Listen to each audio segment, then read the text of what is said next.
Tardes, mi nombre es Ingrid Vaca, estudiante de la Universidad Cooperativa de Colombia, de la Facultad de Medicina Veterinaria y Zootecnia, de la materia Semiología de Grandes Animales. En el siguiente video les voy a hablar acerca del síndrome abdominal agudo. Entonces, para determinar o diagnosticar a un equino con síndrome abdominal agudo, se debe realizar detalladamente el examen clínico y analizar los signos clínicos que el equino presenta. Entonces, dependiendo de la intensidad del dolor, el animal va a mostrar el dolor en diferentes formas, como echarse y hacer movimientos bruscos por mucho tiempo. También nos muestra inquietud, manotea y gira la cabeza y hasta levantarse y echarse varias veces. El animal también suele orinar pocas cantidades o hasta no orinar por largos tiempos. La serenidad de los signos del cólico no necesariamente corresponden con el desorden. Por ejemplo, el relativamente inocente espasmo intestinal puede estar asociado con síntomas de cólico severo, mientras que la necrosis isquémica extensa del colon puede producir solo signos que sean moderados. En impactaciones del intestino grueso, el dolor siempre es moderado e intermitente y el animal parece confortable y se alimenta entre los ataques. Los signos más dramáticos son producidos por la torsión del colon mayor de 360 grados. Los caballos con cólico asumen varias posturas inusuales en un esfuerzo para liberar el dolor y la tensión. La posición de perro sentado en la dilatación gástrica y elevación diafragmática como resultado del timpanismo. También decúbito dorsal en la torsión intestinal y en caballete o arrodillarse en las impactaciones. Otros signos muy frecuentes es la sudoración, es después de un ataque de cólico severo, pues el animal frecuentemente sudará y pues emitirá vapor. Sudor frío con una aparente desaparición del dolor, esto es característico de la ruptura gástrica o intestinal. Bueno, en el examen clínico general, durante la anamnesis se debe considerar qué tipo de alimentación se le suministra. Debemos tener en cuenta cuántas veces come al día, qué cantidad, si el equino se encuentra en potrero o pesebrera, si se le suministra pasto, avenas o alimentos balanceados y si se cambió la alimentación.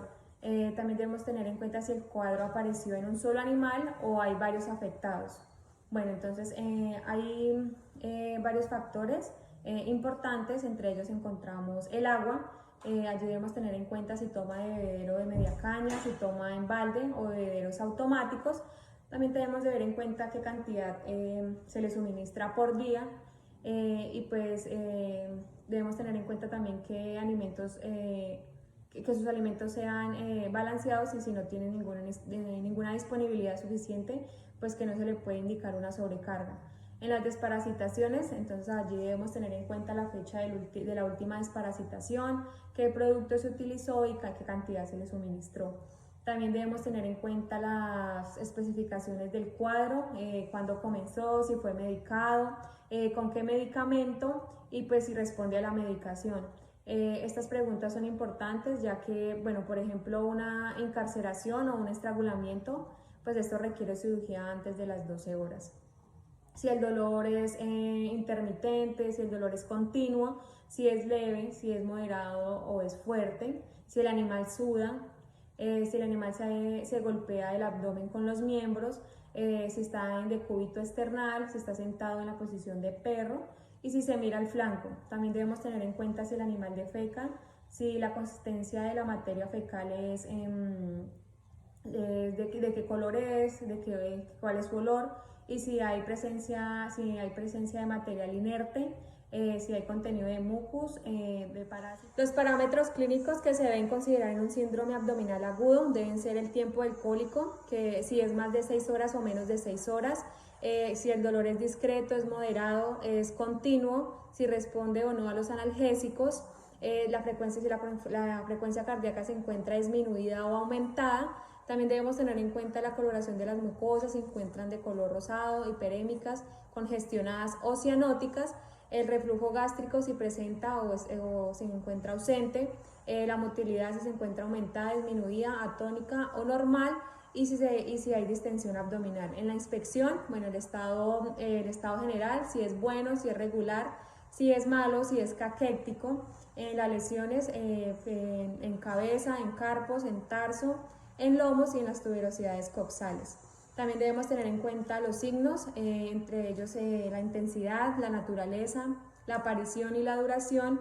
En la actitud también debemos tener en cuenta si el animal se encuentra deprimido, si se encuentra alerta, excitado o obnubilado, y si el dolor es continuo, moderado y pues cuándo empezó. Bueno, en la valoración de los signos cardinales debemos tener en cuenta la frecuencia cardíaca. Los valores normales son entre 20 y 40. Estos valores muy superiores a estos nos indica que, pues, que hay un compromiso circulatorio. Por ejemplo, los ponis ellos tienen valores superiores a estos, alrededor de 50. El tiempo de llenado capilar, lo normal es de 1 a 2 segundos. La frecuencia cardíaca normal es de 6 a 18 y la temperatura normal es de 37.5 a 38.5. Entonces, este se debe medir antes de realizar el examen rectal. Este puede estar aumentado pues por la excitación y normal o disminuida al final de una peritonitis. Bueno, también podemos realizar la auscultación. Estos son los ruidos normales, son de 3 a 4 por minuto. Cuando hay una obstrucción por delante de la misma, en un principio pues están aumentados y luego están disminuidos o ausentes. Primero en el flanco derecho y en la zona del ciego, en la región superior media o baja, y se auscultan los ruidos de las válvulas iliocecal, y conocido como sonido de cascada. Bueno, ahora vamos a realizar la parte del examen rectal. Este es uno de los más importantes. Entonces, ¿cómo se realiza? Se realiza con un guante de tacto lubricado, sin realizarlo con mucho esfuerzo. Si es un animal de esfínter anal pequeño, entonces podemos realizarlo con anestesia epidural, pues para que el animal no sienta pues un dolor traumático. Y en animales muy indóciles, pues nunca se debe realizar forzadamente. Si es necesario la fuerza, pues es mejor no realizar el examen, porque pues primero todas las heces se deben ser removidas de la ampolla rectal, y luego realizamos el tacto en forma ordenada. Bueno, sistémica. Bueno, palpamos el lado derecho de la base del ciego, las tenias de este si está muy dilatado. Entonces, del lado izquierdo, el colon dorsal derecho, la flexura pelviana, el colon ventral, y en dorsal el riñón, el vaso, el ligamento nefroesplénico, el útero y los ovarios en la yegua, la vejiga, los anillos inguinales en el macho. Bueno, el intestino delgado no se palpa en condiciones normales. Con el tacto rectal, pues con este obtenemos una serie de datos importantes, por ejemplo, si hay torsiones, si hay enterolitos u obstrucciones, o también podemos encontrar el primer signo patognómico de una obstrucción, que es la presencia de moco en el lumen intestinal. El vaso también puede estar desplazado más caudalmente. En tales situaciones, pues este puede presentar un borde romo y pues no estar en contacto con la pared abdominal. Bueno, cuando el colon mayor se hernia, dentro del espacio nefroesplénico, el vaso está frecuentemente desplazado medialmente. El ligamento nefroesplénico puede ser alcanzado desde el borde dorsal del vaso, solo si el ligamento se encuentra libre. Si el colon está cubriendo el ligamento, pues este puede ser palpado desde el riñón izquierdo. Bueno, debido al estiramiento del intestino herniado, el ligamento será normalmente blando a la palpación y pues a la presión. En raros casos en que se presente un estómago dilatado, pues este puede ser alcanzado pasando la punta de los dedos debajo del riñón izquierdo y hacia adelante hasta que pueda pues palparse la blanda pared gástrica.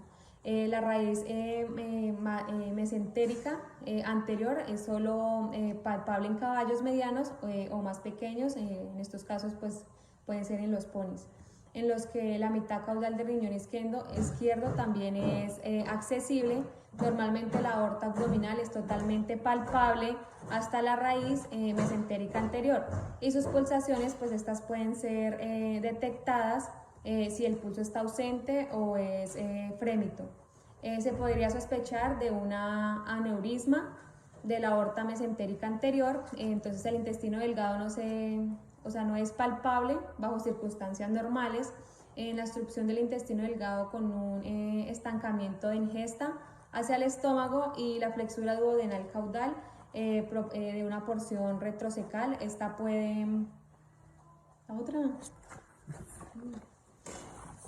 Esta puede ser reconocida como un tubo casi inmóvil, corto, horizontal, que está localizado a la derecha en caudal de la raíz mesentérica, bueno, en la base del ciego. Las asas palpables del intestino delgado en el cólico espasmódico son blandas y están llenas de gas, constreñidas en ciertas áreas. Bueno, las asas paralelas son aisladas o múltiples del intestino delgado y estas están ligeramente distendidas con gas y pues son difíciles de mover. Estas son características de obstrucciones del intestino delgado. Bueno, un ilión impactado tiene una forma de salchicha y este es cercano al espesor de un vaso. Bueno, a la palpación es blando y este se extiende desde la mitad inferior a la superior del abdomen derecho. Bueno, una impactación ilial es palpable solo en un estado que sea primario, pues es al principio, y luego las asas se extienden del intestino delgado proximal a la obstrucción, se desplaza el ilion cranealmente. El ciego es normalmente impalpable, solo su tenia ventral puede ser localizada por exploración hacia abajo y hacia el flanco derecho, desde una dirección craneal medial. Bueno, esta tenia frecuentemente está estirada con firmeza y extendiéndose medialmente hacia abajo. Y pues generalmente desde el abdomen superior derecho esta es tomada erróneamente por una sección del intestino. Bueno, el error más común en el examen rectal es finalizarlo tan pronto es hallado a una normalidad sin explorar el recto de la cavidad abdominal. Entonces, el primer ejemplo es una obstrucción intestinal del intestino delgado alta. Al examinador se le puede palpar una condensación de heces e interpretar esto como una impactación del colon mayor. Y satisfecho con este diagnóstico, luego es pasar por alto la flexura duodenal caudal groseramente distendida, pues que no se proveerá la evidencia de una obstrucción alta. Bueno, ahora vamos a pasar a la zona nasogástrica, que esta se realiza por medio de una sonda de aproximadamente 3 metros para un equino adulto, para poder llegar al estómago. La longitud de la sonda puede ser estimada mediante la distancia que hay desde la cavidad nasal hasta llegar al estómago, quedando una parte libre de aproximadamente 1.60 metros para poder hacer el sifonaje. Bueno, por medio de esta, entonces evacuamos gases o líquidos, pues para disminuir la distensión y pues evitar una ruptura del estómago, que tiene una capacidad entre 8 y 15 litros, bueno, según las diferentes razas, y la particular estructura anatómica que le impide vomitar. El volumen normal es a sacar previo sifonaje es de 3 a 4 litros y pues en una enteritis anterior se puede sacar volúmenes de hasta 20 o más litros. Bueno, otro dato a tener en cuenta es que el pH es ácido y pues este nos indica que el contenido es estomacal. Si el pH es ácido, este nos indica que es estomacal. Y por el contrario, si es alcalino, nos está indicando que es intestinal. El color amarillo indica la presencia de bilis y el rojo correspondería a una enteritis de origen infeccioso, como por ejemplo la salmonelosis. En estos casos se debe vaciar en forma periódica el estómago pues hasta que esté controlada la infección. Bueno, esta maniobra pues debe realizarse de rutina cuando sospechamos la presencia de un abdomen agudo. Bueno, la técnica se realiza de la siguiente manera. Se coloca la sonda con el dedo índice presionándola contra el piso de la cavidad nasal.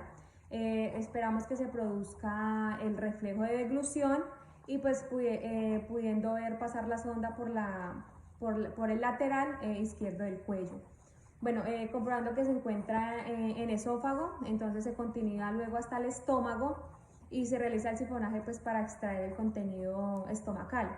Bueno, previamente debemos medir el volumen del líquido pues a introducir por la sonda para luego poder descontarlo del volumen que retiramos.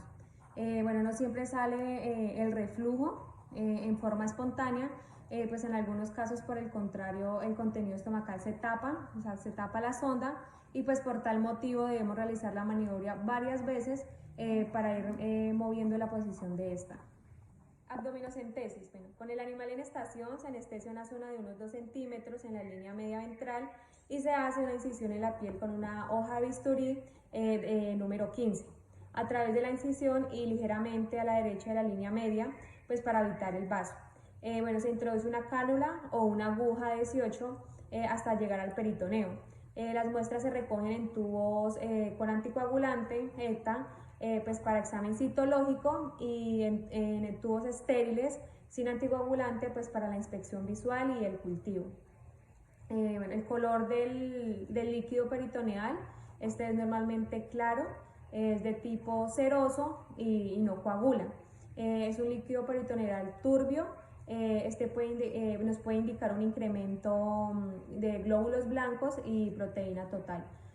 Si es rosáceo o rojizo, pues nos indica hemoglobina libre o una hemorragia. Y si es marrón oscura o verde, y pues si es malolienta, este puede sugerir una ruptura intestinal. Bueno, el contenido en proteína, este suele ser menos de 2.5.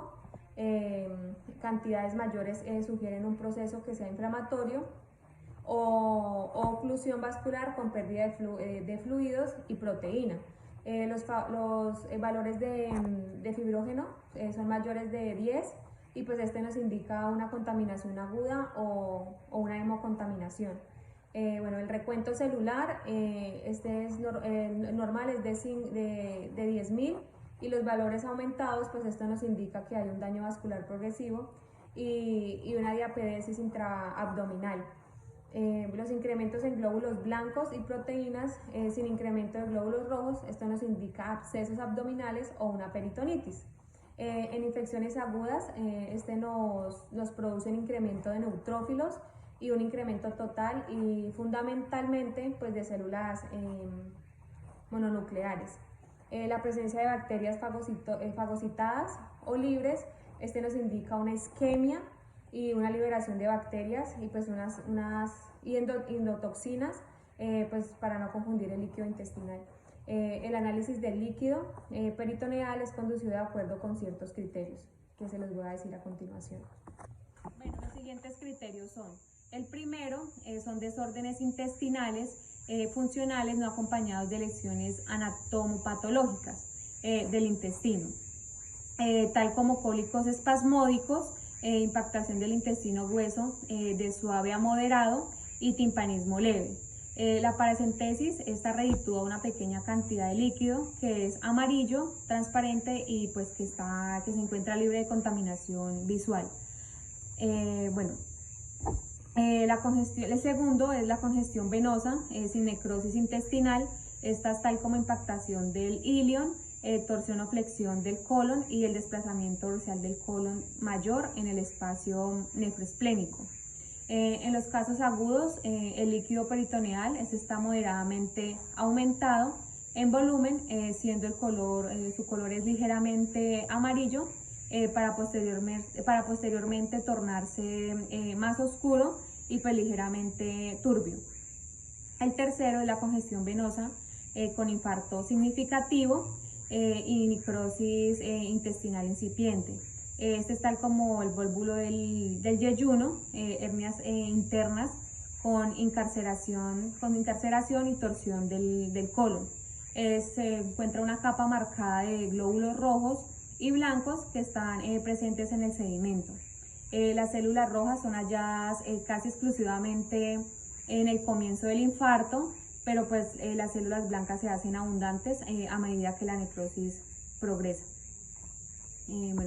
El cuarto es la congestión venosa extensa y necrosis intestinal con peritonitis. Entonces es tal como en el volvulo del yeyuno y la torsión completa del colon. Entonces la paracentesis reditúa un gran volumen de líquido rojo brillante a rojo sucio. Los leucocitos son predominantes en el sedimento, aunque pues una capa espesa de eritrocitos está también presente. Si el intestino necrótico se halla permeable a las bacterias, entonces es obtenido un sedimento que es de color marrón a grisáceo. Bueno, entonces el quinto es la necrosis intestinal. Esta es debido a un embolismo. Debido a un embolismo, es una necrosis intestinal secundaria a desgarros mesentéricos. Es una peritonitis fibrinosa, purulenta, que está localizada tal como necrosis del ciego o del colon.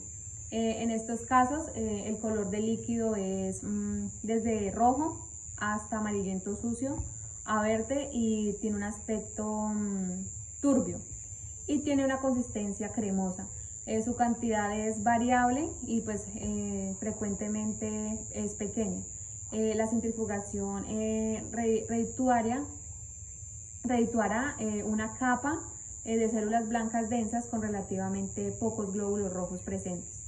El siguiente es la ruptura gástrica, la ruptura intestinal o gástrica.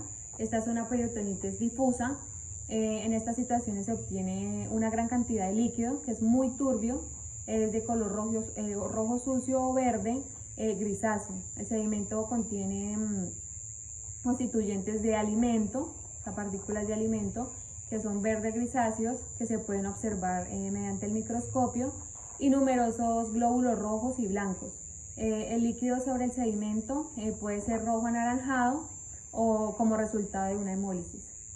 Bueno, el siguiente es una hemorragia intraperitoneal ante una hemorragia que es aguda.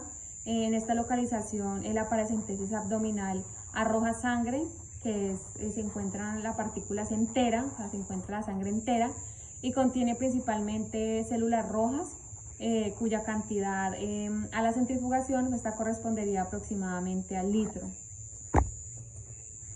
Bueno, el siguiente son abscesos abdominales y tumores. Estos son cólicos recurrentes crónicos. En el cólico crónico, pues el líquido peritoneal puede ser de color amarillo verdoso, turbio, y pues presenta una alta densidad mayor a 1030 y un alto contenido celular. Estos son allí podemos encontrar eritrocitos, linfocitos, neutrófilos, eosinófilos y células mesoteliales.